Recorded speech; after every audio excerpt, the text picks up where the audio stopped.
नमस्कार दोस्तों, मैं हूं परिधि और आप देख रहे हैं टीचिंग करियर हब।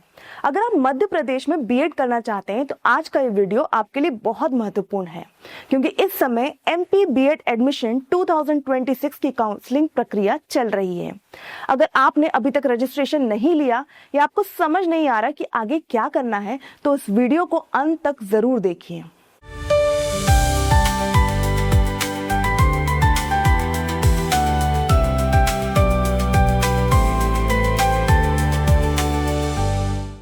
दोस्तों, हर साल हजारों विद्यार्थी बीएड में एडमिशन लेने का सपना देखते हैं, लेकिन उनमें से बहुत से स्टूडेंट्स सिर्फ जानकारी की कमी की वजह से अच्छा कॉलेज नहीं ले पाते। कई स्टूडेंट्स रजिस्ट्रेशन की तारीख मिस कर देते हैं, कुछ स्टूडेंट्स डॉक्यूमेंट सही समय पर वेरीफाई नहीं कराते और कुछ स्टूडेंट्स कॉलेज प्रेफरेंस बिना जानकारी के भर देते हैं। बाद में जब मेरिट लिस्ट आती है तो उन्हें अपनी पसंद का कॉलेज नहीं मिलता। अगर आप चाहते हैं कि आपके साथ ऐसी गलती न हो तो इस वीडियो को अंत तक जरूर देखिए। सबसे पहले एक बहुत अच्छी खबर है, मध्य प्रदेश में बीएड एडमिशन के लिए कोई एंट्रेंस एग्जाम नहीं होती।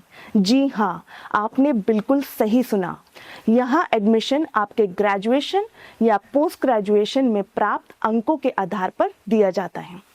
यानी जितने अच्छे आपके मार्क्स होंगे उतनी ही अच्छी मेरिट लिस्ट बनने की संभावना होगी। लेकिन यही एक बात समझना बहुत जरूरी है, सिर्फ अच्छे मार्क्स होना ही काफी नहीं है। अगर आपने रजिस्ट्रेशन सही नहीं किया, डॉक्यूमेंट समय पर वेरीफाई नहीं कराए या कॉलेज चॉइस सोच समझकर नहीं भरी, तो अच्छे मार्क्स होने के बाद भी आपको मनचाहा कॉलेज नहीं मिलेगा। इसलिए काउंसलिंग के हर स्टेप को समझना जरूरी है। अब बात करते हैं एलिजिबिलिटी की। अगर आपने किसी मान्यता प्राप्त यूनिवर्सिटी से ग्रेजुएशन पूरा किया है तो आप बीएड के लिए अप्लाई कर सकते हैं। अगर आपने पोस्ट ग्रेजुएशन किया है तो आप भी आवेदन दे सकते हैं। रिजर्वेशन कैटेगरी के स्टूडेंट्स को सरकारी नियमों के अनुसार छूट और आरक्षण का लाभ दिया जाता है। अब बात करते हैं रजिस्ट्रेशन प्रोसेस की। मध्य प्रदेश में पूरी काउंसलिंग ई प्रवेश पोर्टल के माध्यम से होती है। सबसे पहले आपको पोर्टल पर रजिस्ट्रेशन कराना होगा। रजिस्ट्रेशन करते समय आपका नाम, मोबाइल नंबर, ईमेल आईडी, जन्म तिथि और शैक्षणिक जानकारी ध्यान से भरें। याद रखिए, एक छोटी सी गलती भी आगे चलकर बहुत बड़ी परेशानी कर सकती है। इसलिए सबमिट करने से पहले पूरी जानकारी एक बार जरूर चेक करें। रजिस्ट्रेशन शुरू करने से पहले सभी डॉक्यूमेंट्स तैयार रखें। सबसे पहले 10th की मार्कशीट, फिर 12th की मार्कशीट, इसके बाद ग्रेजुएशन की सभी सेमेस्टर या ईयर्स की मार्कशीट, ग्रेजुएशन डिग्री या प्रोविजनल सर्टिफिकेट। अगर आपने पोस्ट ग्रेजुएशन किया है तो उसकी मार्कशीट और डिग्री भी साथ रखें। इसके अलावा Aadhaar card, passport size photo, signature, mobile number और ईमेल आईडी भी तैयार रखें। अगर आप SC, ST, OBC या EWS कैटेगरी से हैं तो संबंधित कैटेगरी सर्टिफिकेट भी तैयार रखें। अगर डोमिसाइल की जरूरत हो तो उसे भी साथ रखें।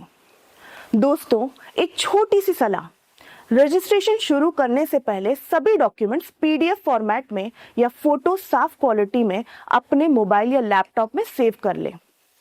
इससे रजिस्ट्रेशन करते समय बार बार परेशानी नहीं होगी। अब बात करते हैं डॉक्यूमेंट वेरिफिकेशन की। यह पूरा प्रोसेस बहुत ही इंपॉर्टेंट है।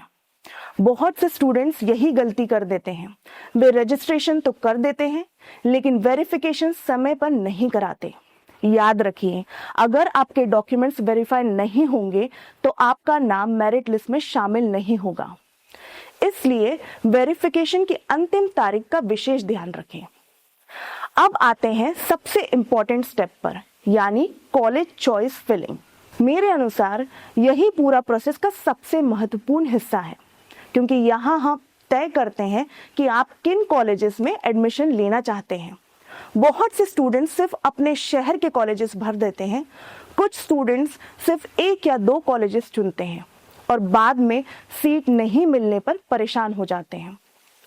ऐसी गलती आप बिल्कुल मत कीजिए। जहां तक संभव हो ज्यादा कॉलेजेस प्रेफरेंस में भरिए। सबसे पहले अपने ड्रीम कॉलेज को रखें, उसके बाद अच्छे गवर्नमेंट कॉलेजेस, फिर रेप्यूटेड प्राइवेट कॉलेजेस। प्रेफरेंस हमेशा सोच समझकर भरें। अब सवाल आता है, गवर्नमेंट कॉलेज चुने या प्राइवेट कॉलेज। अगर आपकी मेरिट लिस्ट अच्छी है तो सबसे पहले गवर्नमेंट कॉलेजेस को प्रेफरेंस दें, क्योंकि वहां फीस कम होती है, अनुभवी फैकल्टी मिलती है और अच्छा लर्निंग एनवायरनमेंट मिलता है। अगर गवर्नमेंट कॉलेज नहीं मिलता तो अच्छे प्राइवेट कॉलेजेस को चुनें, लेकिन केवल बड़े कैंपस या एडवर्टाइजमेंट देखकर नहीं। हमेशा यह देखें कि कॉलेज NCTE से मान्यता प्राप्त है भी कि नहीं, फैकल्टी कैसी है, टीचिंग प्रैक्टिस अच्छी होती है या नहीं, इंटर्नशिप की व्यवस्था कैसी है और पिछले वर्षों का एकेडमिक रिकॉर्ड कैसा रहा है। याद रखिए, सिर्फ कॉलेज का नाम नहीं बल्कि वहां की पढ़ाई ज्यादा इंपॉर्टेंट होती है। अब बात करते हैं मेरिट लिस्ट की। मेरिट लिस्ट आपके मार्क्स और काउंसलिंग रूल्स के अनुसार तैयार की जाती है। सीट अलॉटमेंट में आपको वही कॉलेज मिलेगा जो आपकी मेरिट, कैटेगरी, कितनी सीट्स अवेलेबल है और चॉइस फिलिंग के आधार पर अलॉट होगा। इसलिए चॉइस फिलिंग को कभी भी हल्के में मत लीजिए, क्योंकि यही आपके एडमिशन का सबसे इंपॉर्टेंट निर्णय होता है। अगले भाग में हम समझेंगे सीट अलॉटमेंट के बाद क्या करना है, एडमिशन कैसे कंफर्म करना है, अपग्रेड ऑप्शन क्या है, CLC राउंड क्या होता है और किन गलतियों से आपको बचना चाहिए। वीडियो अच्छा लगा हो तो लाइक करें, शेयर करें और टीचिंग करियर हब को सब्सक्राइब जरूर करें।